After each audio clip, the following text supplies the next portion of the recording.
Our next speaker has worked in an Ibogaine clinic in Mexico called Crossroads for 5 years. She's also trained as a medicine woman in several lineages of the Bwiti tradition. Okay, and some of that may be complete nonsense to some of you.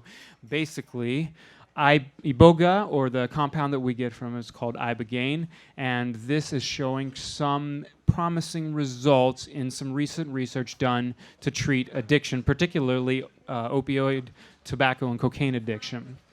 And our next speaker has spent some time, has spent some time learning about these plants, both in the indigenous context and in the scientific context and in the therapeutic context. So she knows a lot about this from a lot of different sides. She's also very passionate about commingling the sort of traditional knowledge of indigenous cultures with the Western perspective, and how these two things can inform each other and develop exchanges between them where they both benefit, a kind of win-win culturally speaking. Also, personally, I can tell you from talking on the phone with her many times, she is interested in everything. So you could really, in the Q&A portion of her show, probably ask her whatever you want, and she'll probably have an opinion about it and something funny to say.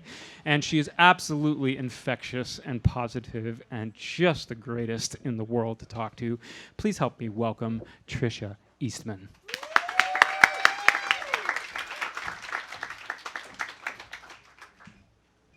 Hi, everyone. I'm so honored to be here today. What a beautiful community this is. And just want to thank everyone here at SOAP, Brian, both Brians, Dan Motzman, who is who I met, who got me connected to this community. I'm from Los Angeles, and wow, you guys are really doing it. I mean, I really believe that when we do this work on ourselves, like we open our hearts enough that we get to share our light with others and spread that light. And I feel that's really happening here. So really honored to talk about this topic. And it's a topic that shouldn't be treated lightly, because Iboga is by far the most powerful psychoactive plant that exists. It's not for everyone. There's a lot of, health conditions that can preclude you from being able to use Iboga or Ibogaine, but the results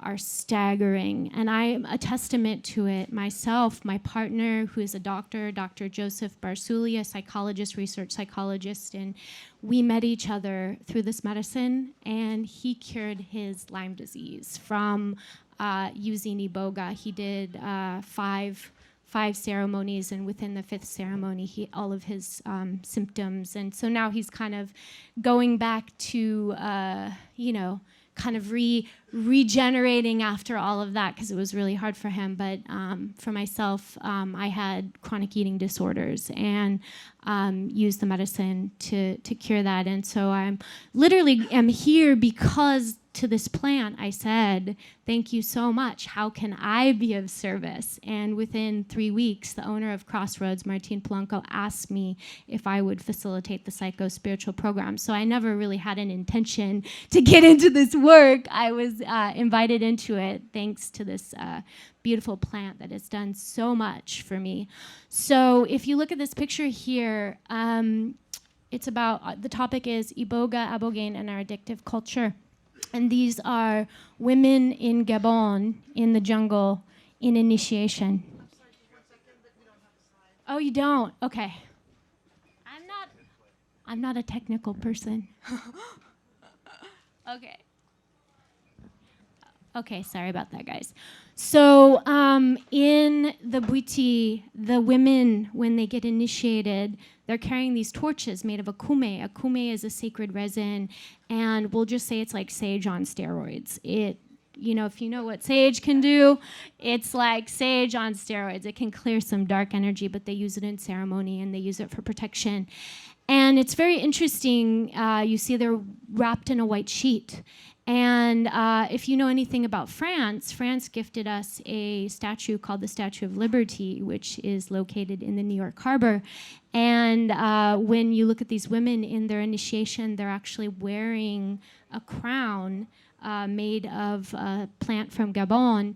And it looks almost, to me, when I see the woman holding the torch, it reminds me of the Statue of Liberty. And I really, truly believe that this medicine is the key to liberation. And it's kind of synchronistic that the capital of Gabon is Libreville. And so I want to talk a little bit about addiction to start. So addiction, my definition of addiction, and that's from working in Ibogaine, but also working psychospiritual with other medicines, along with Iboga, which is the plant from Gabon, which is equatorial Africa, which is where this plant is. It only grows in the equator, so there's only a very small point in the world where it exists. I would put it in the category of an endangered plant, although it's not as frequently used as other plants such as ayahuasca, because it is a very intense journey. So the journey can last anywhere from 24 to 48 hours, which, a lot of people, especially how many people have done any psychedelics here? And you don't have to I know it's illegal. Okay, so there's a lot here. How many of you have worked with Iboga? Just a few. Okay. Well, Basé is Bwiti word for truth, which is the most important thing in Bwiti. So in our culture, this plant is what I feel the key to really working through our addiction. So addiction is a self-destructive reliance on a substance or a behavior.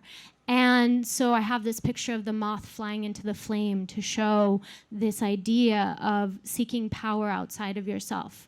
It's also an instinctual means of healing and completion. So it is typically an unconscious thing that's happening, and it reminds me of like a free radical. When a free radical attacks a healthy cell and takes the electron, the other one becomes unstable, and then it's looking to complete itself. So I do feel that it's something that isn't necessarily a conscious activity.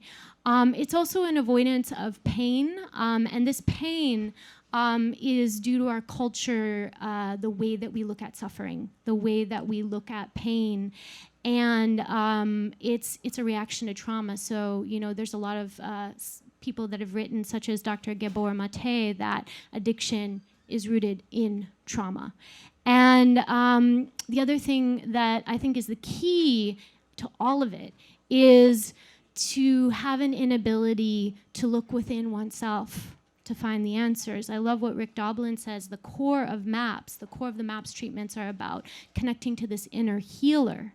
In the Bwiti initiations in Gabon, it's all about connecting to your soul. The Bwiti believe the soul is the most important thing. Like in every moment, you have the opportunity to let your ego drive, which is driven by your trauma, or to let your soul drive, which is limitless. So when we learn how to inner resource our solutions, we are not seeking something outside of ourselves. So the cultural issues that really create this addictive culture that we, has proliferated America and most of Western culture is this polarity consciousness. It's the idea of black and white, of Democratic, Republican. It's when we put things into boxes, we create that separation. And anywhere that there's separation, there's confusion, because ultimately, I know a lot of you raised your hands and have done psychedelics, all things are interconnected, deeply interconnected, and science is finally starting to catch up with that, and it's really exciting.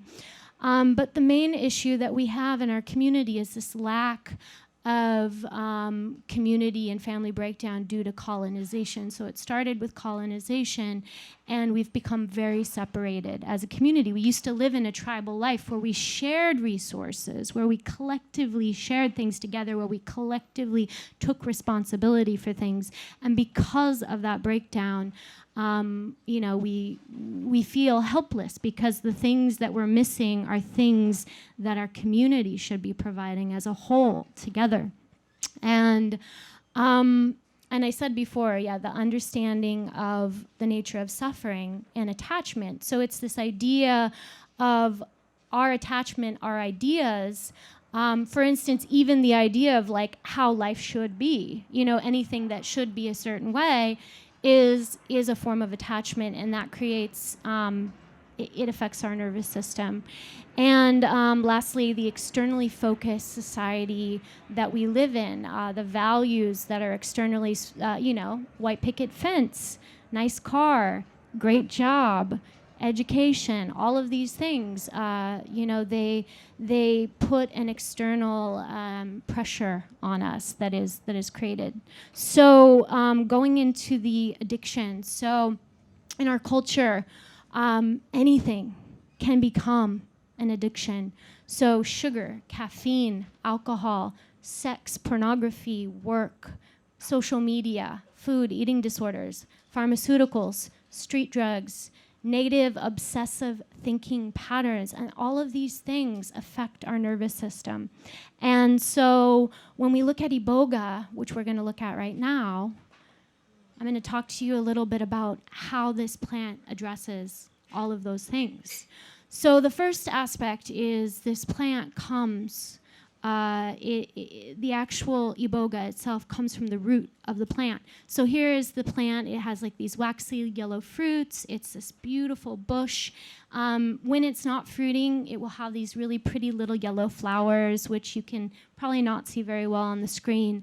It's a really beautiful plant. And when you pull open the root from the ground, you dig it up from the ground, you shave the top layer of the plant off, and then underneath there is a secondary layer, and that secondary layer contains the medicine.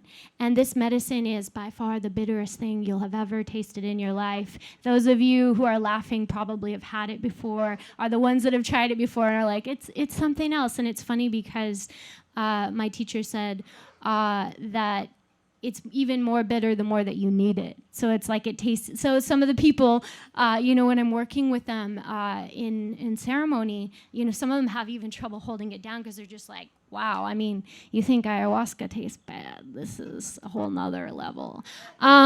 So this is a what's called an oneirophrenic. It's not a psychedelic. So I know we're at a psychedelic conference, but this is in its own class.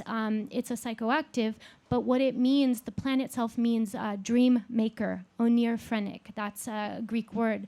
And what that means is it puts you in a REM state. It puts you in a dream state where you are working directly with the subconscious mind and working with entities, ancestors. And we'll go a little bit more into the phenomenology of it in a moment. But within this plant, by the way, the Bwiti, when you ask them, where did this plant come from? They say, and aliens brought it. So, the way that it works, it actually is beyond our scientific knowledge, and we're going to talk a little bit more about that. But there's 30 different alkaloids in this plant. It has the most diverse range of alkaloids of any plant in the plant kingdom. I kind of call it the king of all the plants. It's like the grandpa of all of the medicine plants. It also works on the most broad range of neurotransmitter system in any of all of the plants. And so it's working on not just NMDA, sigma, opioid capoid, mu, nicotinic, and serotonin. So it's really working on a diverse range of neurotransmitters simultaneously. It's a really deep reset, creating new neural pathways, and it's been now being researched for Parkinson's disease as well as Alzheimer's because of the profound neuroregenerative effects. And some of the things, for instance, my partner who had Lyme disease for 15 years, he was starting to have Parkinson's-like symptoms, which comes from the wearing out of the myelin sheath of the insulation of the nervous system, and he feels, based on the fact that he's not having those systems anymore, that it's actually regenerated that myelin sheath within his body. So the Ibogaine is one of the 30 alkaloids, but it makes up about 50% of the alkaloid profile. So what that means is if you were to take the extract of all the alkaloids and then separate them out, about 50% of those would be Ibogaine. And so this is a really unique thing because if you look at this plant, it is from Iboga, but there's another plant that also contains a similar alkaloid called Voconganine, and that is from a plant from Africa as well called Vocanga africana.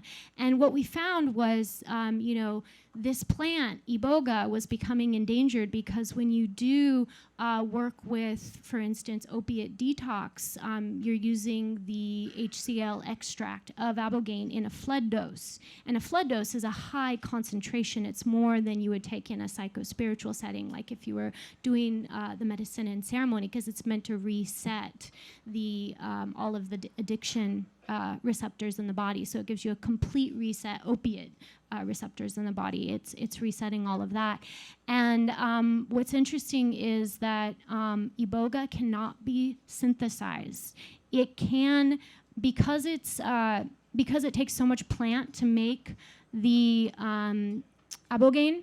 What they found was they found a way to semi-synthesize it, and they take the Vocanga africana and they actually take off 2 oxygens, which are like kind of at the end where at the end of this. So they look almost exactly the same except for 2 oxygen, and they take that off, and so it's a semi-synthesis process, and it's a way that they're able to synthesize it or semi-synthesize it so that it's sustainable, because there just isn't enough Iboga to solve the opioid crisis in this planet, which is huge.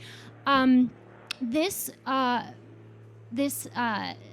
alkaloid interrupts addiction so powerfully that if you had someone coming in straight off the streets, just having taken opioid, they go in, they do a full detox, they will come out of it without any cravings for opiates, which is profound. And it's a huge success rate, considering that most opiate addiction clinics or rehab programs are about a 3% success rate, and this is about a 37% success rate.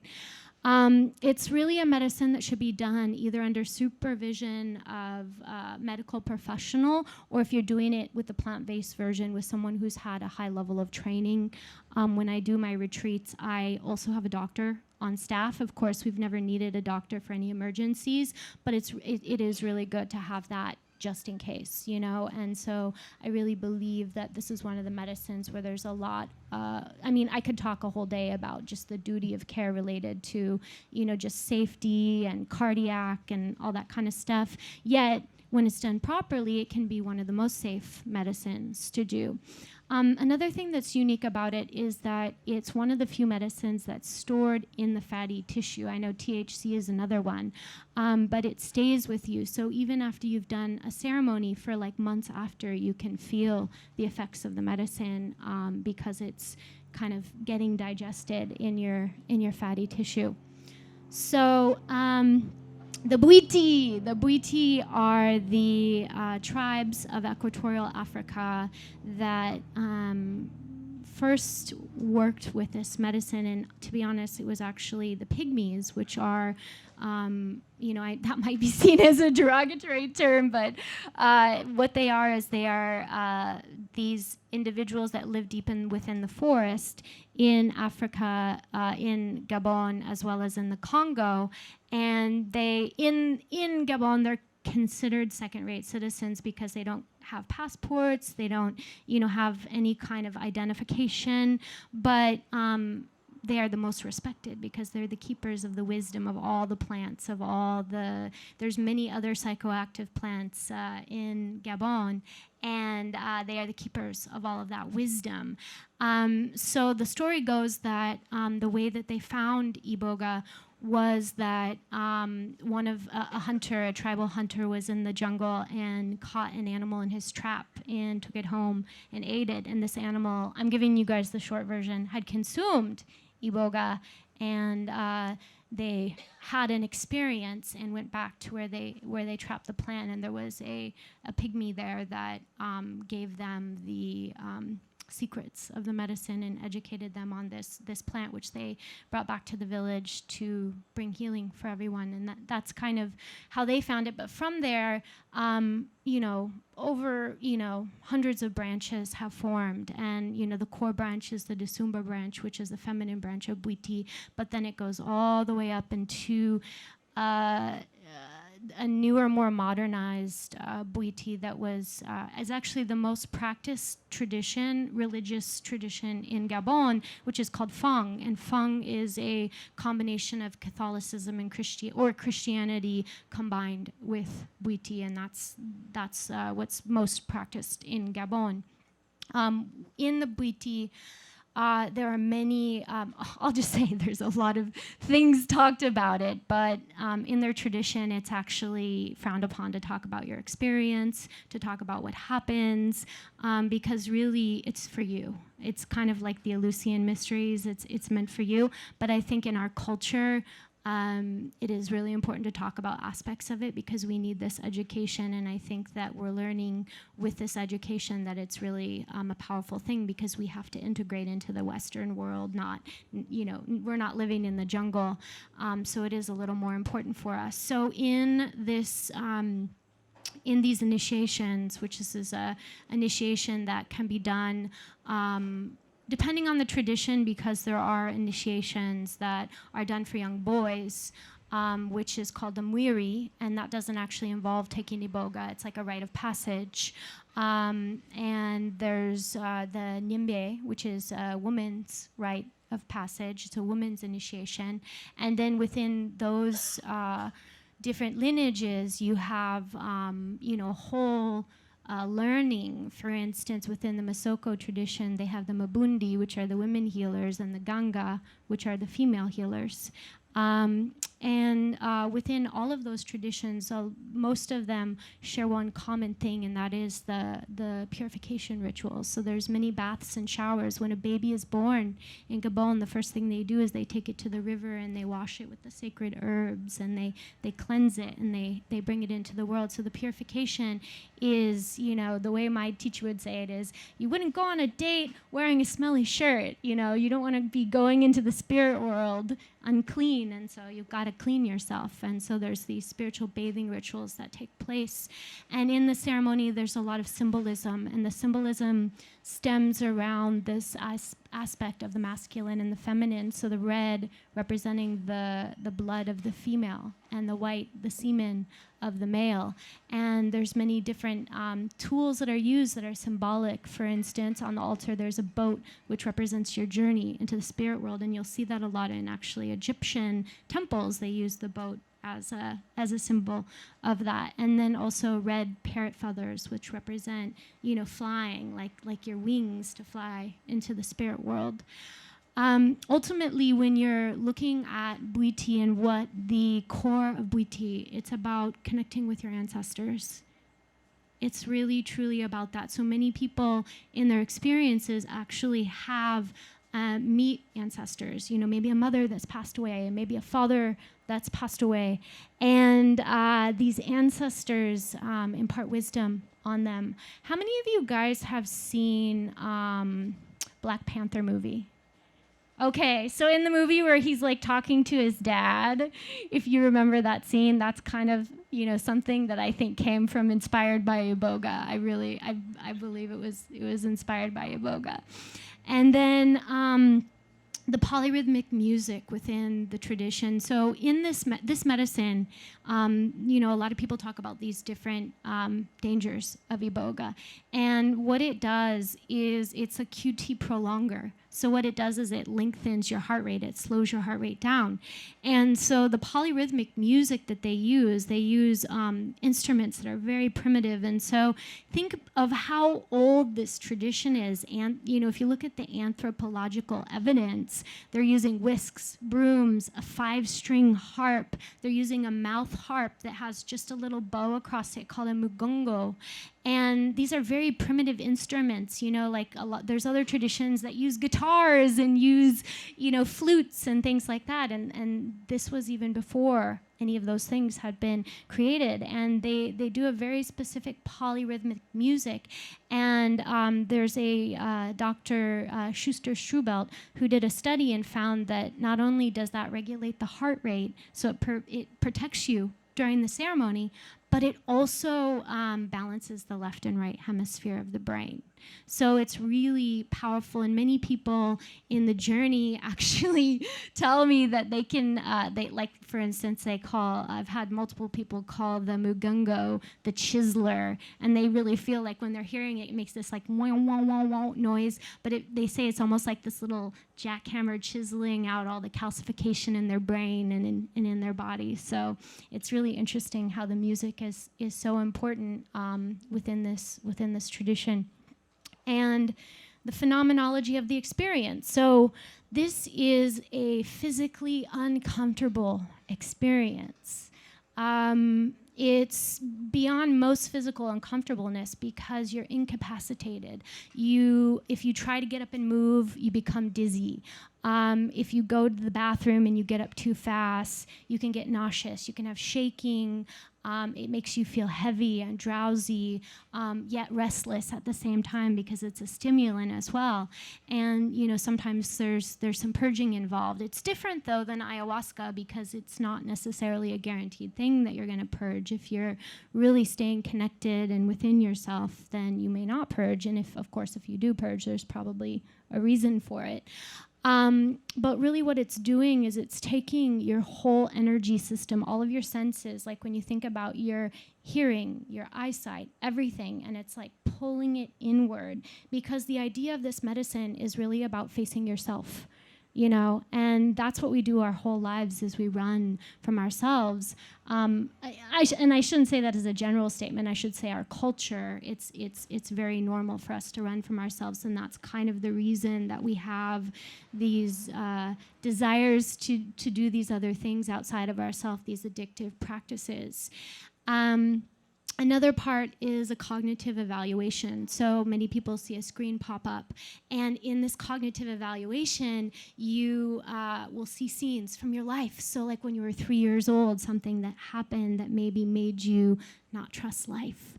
And what happens is then the medicine will show you why that happened and give you explanation so that you can heal it within yourself. And so many people, especially those that come in to do Ibogaine for addiction, they're able to get down to some of that core stuff that happened in early childhood that was creating the patterns in the first place. So it's not just interrupting the actual opiate receptors, but it's also healing the underlying conditions.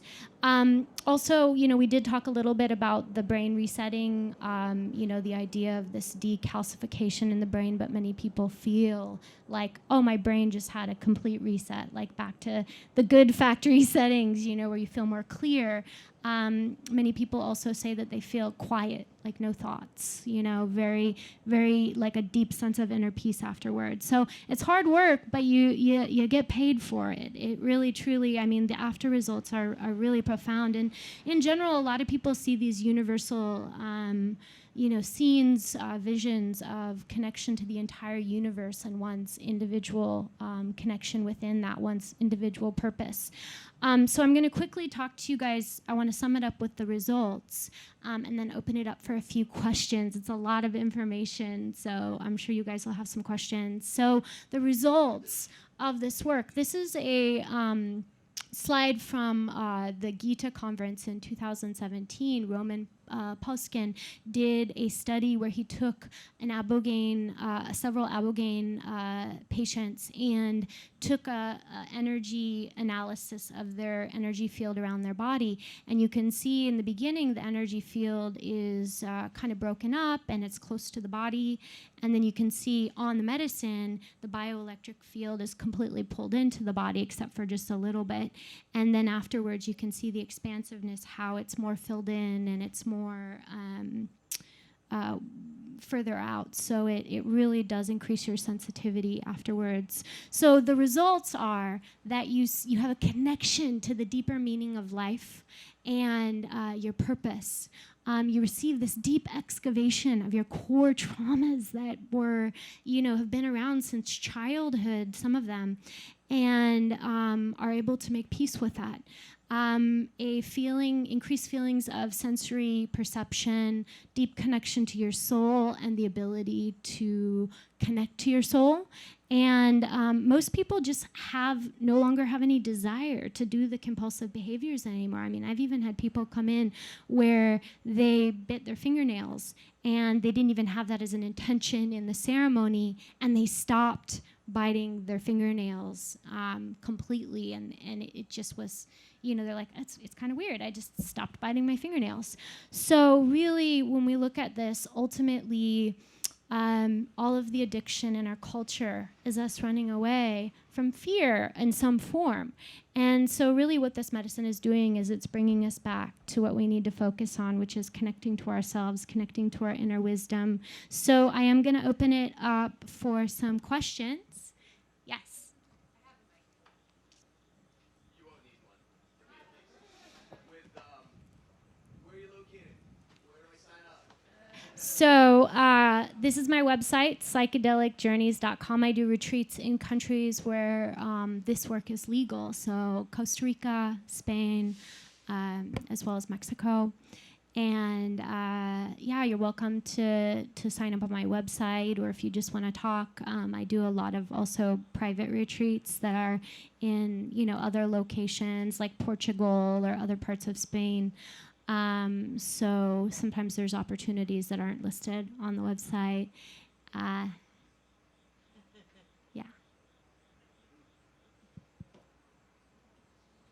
Sure, yeah. I'm just kind of curious if you could talk about what's involved in Iboga initiation and a little more about the tribal kind of rites. So the Iboga initiation is really designed to pull fear out of you. Daniel Pinchbeck wrote a book called Breaking Open the Head. Really what they do in an initiation in Gabon is they give you the highest quantity of medicine that you can possibly handle. And, there's also some things that happen in the initiations that might scare Westerners.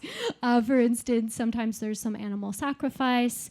There was one initiation that is almost like a bloodletting that involves cutting, and I was in line for that one, and I'll tell you that story later.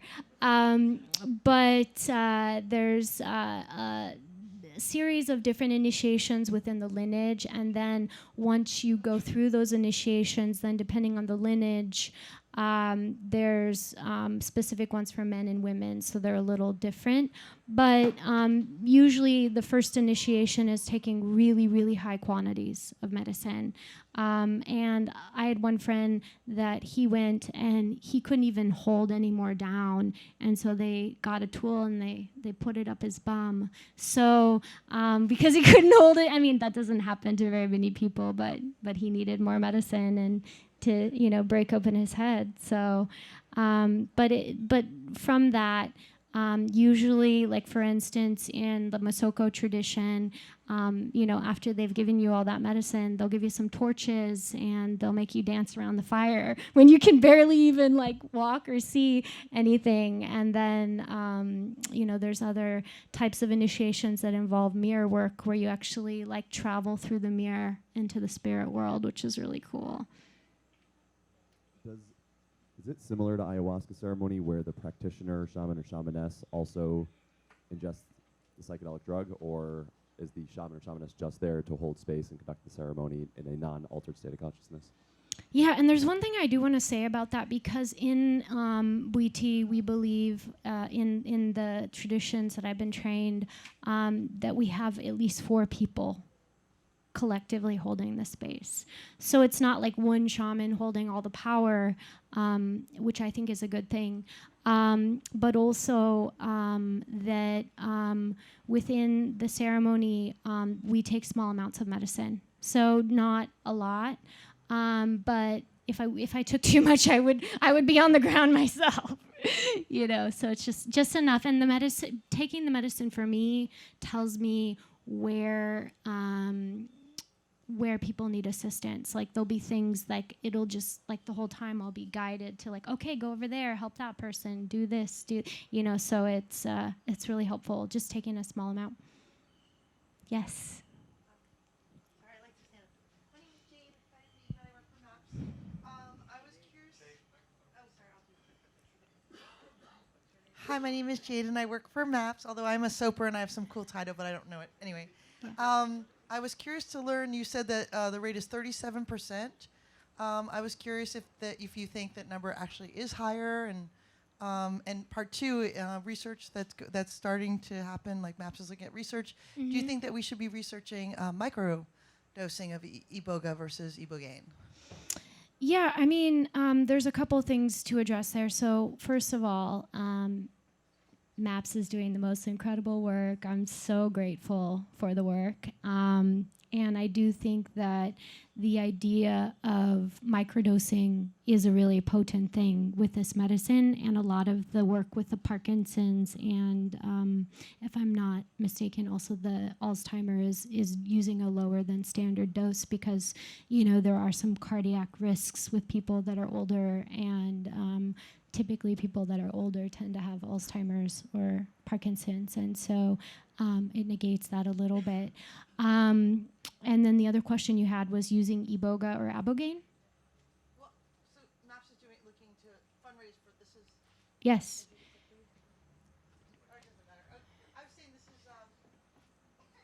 Rick Doblin really thinks this should be our next priority. Yes. So since it is, I just wonder about that statistic. You said 37%. Oh yeah, 37%. So I was curious: do you think that is there a reason why it's 30%? Might it be more than 30%? How might you, if you could design MAPS's direction for doing this kind of research, what would you suggest? Well, it's really interesting because was it Claudia Naranjo, and then there was someone else in the Bay Area who really popularized Ibogaine therapy, and they were using actually like conjunctive therapies. So they were doing like Ibogaine with, and I don't necessarily recommend going off and doing these things on your own, but they were doing it as with the therapeutic training that they had, combining it with LSD, and I really think that if we're looking at an addiction-based therapy, you need multiple sessions. So a lot of people, because of the cost, they're going into the clinic and they're getting one flood dose, but they really should be doing multiple. And once you've done multiple doses, if you're doing 3 treatments like you do with the MDMA study, the results are probably like, I mean, I know it goes up to like 60-something% with 2 flood doses, and then with a third, I'm sure it would even go up higher than that. So it could potentially be something where you look at doing 2. But not only that, but a lot of these like Ibogaine clinics are like people that were in addiction that have kind of like gone rogue and opened a place up in, Canada, or where it's legal, or in Mexico where it's legal. And so it's kind of been the Wild West, and they've been doing all kinds of crazy different things. And so even the surveys and research that has been studied, I think if there was a really good standardized therapeutic protocol with really good integration, those numbers would go up, especially if you were doing 5 psychotherapy sessions with each flood dose. I mean, that alone would probably make it like 50% just in one session. And I'm just making up these numbers, but I think it would be a significant difference, because a lot of the centers don't offer integration. These people are coming in straight from addiction. They don't really have the resources. They don't have the tools, and the reason they're going back is because they don't have the support system and they don't have the integration. So, and as far as Iboga versus Ibogaine, to answer that question, Iboga is an endangered plant, and it takes about 7 years to grow before you can harvest it for medicine. It only grows in equatorial Africa. It will grow in other parts of the equator, such as Costa Rica and other regions, but it needs to be close to sea level. It doesn't grow up in higher elevation. So there's a very limited place that you can cultivate this plant. So I think the best way of getting it is through Valkanga africana, and I think that would be the way, the best way to launch it out as a medicine for addiction. Thank you. So that's actually a good segue into my question. I was wondering about the sourcing of the plants. So I understand. So Voacanga africana is yes. a different plant. It's not. That's not the Latin name for Iboga. Yeah, it's another plant. So it's another plant from Africa, and it's really interesting because a lot of people that do Ibogaine will have these like visions of Africa, whether they're doing Iboga or Ibogaine in their journey. And so a lot of people think it's the same thing, but they both come from Africa. So of course you're going to have, they're both, that's where they're from. I'm curious about, the ethical sourcing, I guess, right? It sounds like, is it cultivated? Who's synthesizing it? How predictable is that process? There's I don't know specific to Voacanga. Are you asking specific to Ibogaine and Voacanga, or are you asking specific to Iboga? I don't know anything about how these plants are being cultivated, and Uh-huh. like in very specific regions, but you said something that somebody's synthesizing it. How's that working? So that's specifically for Ibogaine, but for the plant itself, it's illegal to export it from Gabon. It is protected. One of my friends, his name's Yan Yu, he has a organization called Blessings of the Forest, and they're planting Iboga for conservation purposes. If you are working with Iboga and you have a relationship with a Nima, so basically a shaman, a shaman in Bwiti, and you have been shown, or they've asked the spirit of Iboga that you can give that medicine to other people, then they will let you have that medicine. But if you haven't, it's very hard to get. So it's not like, there is places you can get it, but it's very, very low quality. And so it's not even really worth, getting.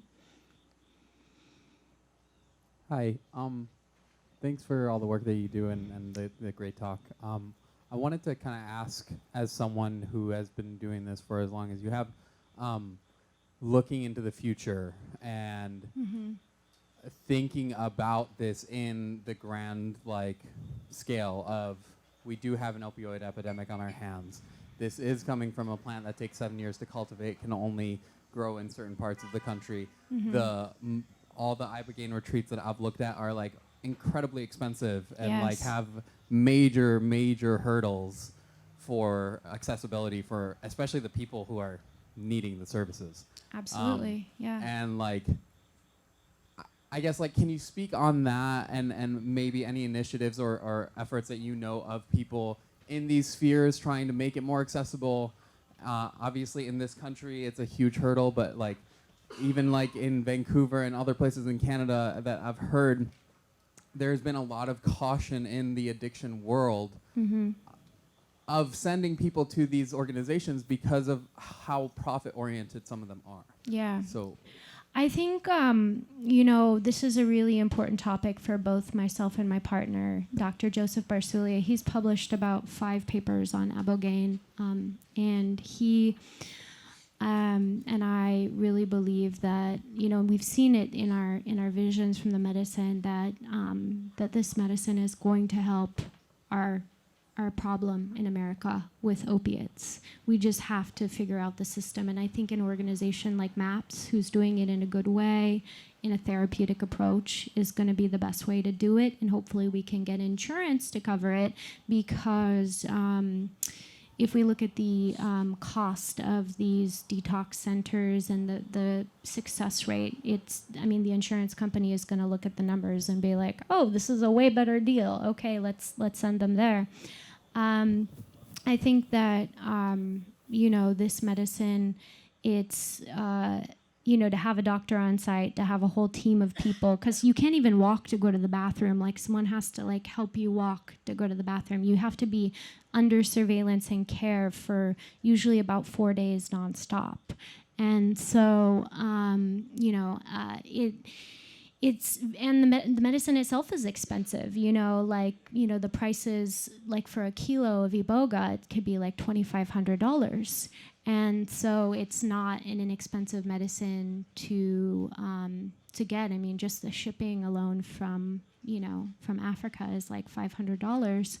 And so, the solution is that we need to plant more Iboga so that we can make it more accessible. That's one of my highest missions, hopefully in Costa Rica and other places that it can grow. And we need to grow a lot of it because we need enough for future generations.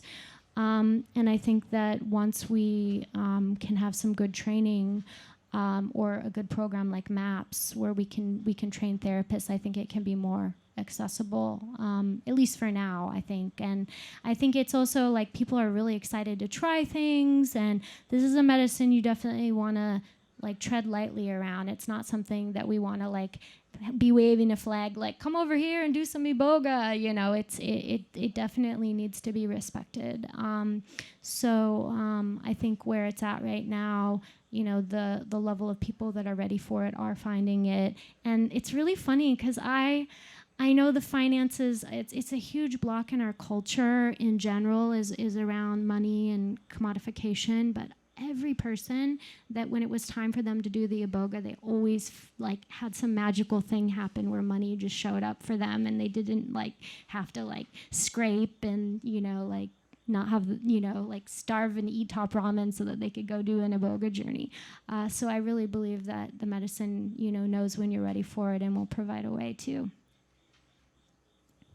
I think that's it. I think we're over time. Thank you guys so much.